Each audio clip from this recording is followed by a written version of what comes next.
Welcome to High School Spotlight Live. Happy to have you alongside former Bishop Amat and Santa Margarita quarterback Chris Ricks. My name is Mark Rogandino, and Chris, one round behind us, and we're right back into it with round two. That's right, Mark. Now it's the quarterfinals. Round one, as you said, is behind. This is where the playmakers need to come out. This is where the game plans get a little bit more elaborate, and coaches and players can start to smell the semifinals. Chris. Well, when we look at the Pac-5, this matchup definitely sticks out to me. It's a team I played for in Santa Margarita and a team I played against in Long Beach Poly. As I mentioned, this could be a championship game, but I really focus on the size of Santa Margarita, specifically at the interior line positions, and the skill of Long Beach Poly. Santa Margarita, we know they've had some tests over the past few weeks, playing St. John Bosco, playing Servite, and then a fourth quarter battle with Bishop Amat last week. Long Beach Poly, they haven't been tested since they played Lakewood, and we saw what happened to Lakewood last week. That game was over a month ago. So Poly has not played a tough opponent lately. That's where I think it'll hurt them. I like Santa Margarita. All right, we're going to get into the Ricks report. Last week it was running backs. What about this week? This week, Mark, in my report, I want to look at impact players. Whatever position they play, guys who are going to make an impact in the quarterfinals and help get their teams to the semis where they can start to taste that championship. All right, let's get off and running and get it going. And I understand we're going to be out in the desert. Palm Springs High? Yeah, we start in the Central Division with playmaker Nick King out of Palm Springs. As I break him down, my scouting report, number one, he's a game changer. He does it all for Palm Springs. He's a running back, a corner, returns punts, kickoffs, and even kicks the PATs. Very good balance out of the backfield, and he's explosive with the football. The way I really see him make an impact in tonight's game plan, he has to be sound in all of his assignments on the field. He's going to be all over the place, and I talked to Coach Fabian, the head coach for Palm Springs this week. What really has impressed him in his career is the tremendous athleticism of Nick King. He kind of reminds me of Dennis Wyrick, a player I played with at Bishop Amat. He could do everything. Wherever you put him on the field, he was going to make an impact. Oh, Dennis is going to owe you for the mention. Next, we go to the quarterback position, Tyler Stewart. We go down to the East Valley Division. Tyler Stewart, a quarterback I've talked about this year in the report.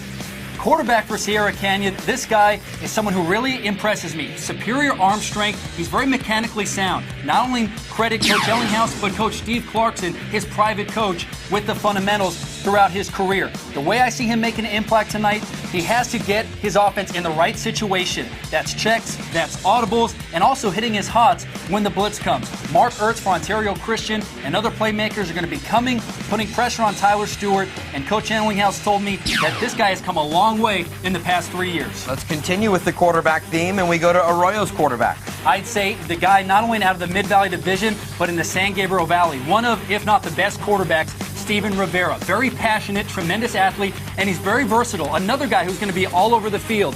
His biggest impact tonight, managing the offense and creating big plays on the defensive side of the ball. He starts at free safety, and what I really like about Rivera, he has grown up on the Arroyo campus. Coach Singheiser told me that he was a ball boy when he was 5 years old. So he's been around this program for a long time, and he started as a freshman on the varsity team.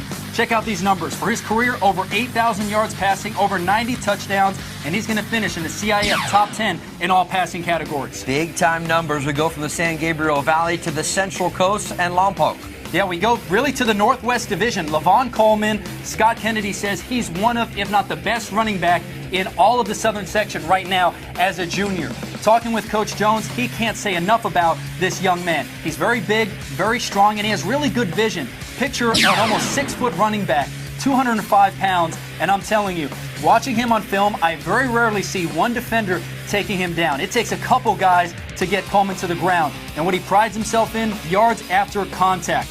He's very, very fast, and tonight he's going to have an impact on both sides of the ball. Offense, defense, and special team. He's going to be making a lot of plays on defense because of the athletes from Compton Centennial. And next up we have another running back from Beckman, Jeff Kim. Yeah, Jeff Kim out of the Southern Division, Mr. Dependable for the Beckman offense. He's very fast, he has 4.4 speed, and what I really like watching him on film, he's strong in pass protection, does a good job protecting the quarterback, Cam Bidgoli. His impact tonight, he has to be the workhorse. Talking with offensive coordinator Jared Hall for Beckman, he would really like to see Kim carry the ball 15, maybe 25 times, and that's going to take a lot of load off the quarterback, Bidgoli. He's a leader on and off the field, and that has really helped propel him to back-to-back seasons with 1,000 yards running. He also does a tremendous job, Mark, catching the ball out of the backfield from the goalie. And finally, we go back to the quarterback position. I think some quarterbacks have had this last name before. Connor Manning. Yeah, it's a good last name to have if you're a quarterback.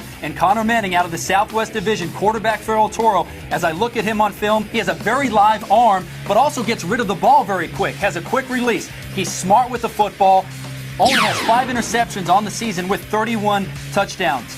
He has to spread the ball around tonight, though. I think that's going to be the key and his biggest impact. He has playmakers with Cody White, Blake Murphy, and a young sophomore wideout, Dominic Collins. El Toro throws the ball all over the field. Look for him to have a big night tonight as they host Yorba Linda.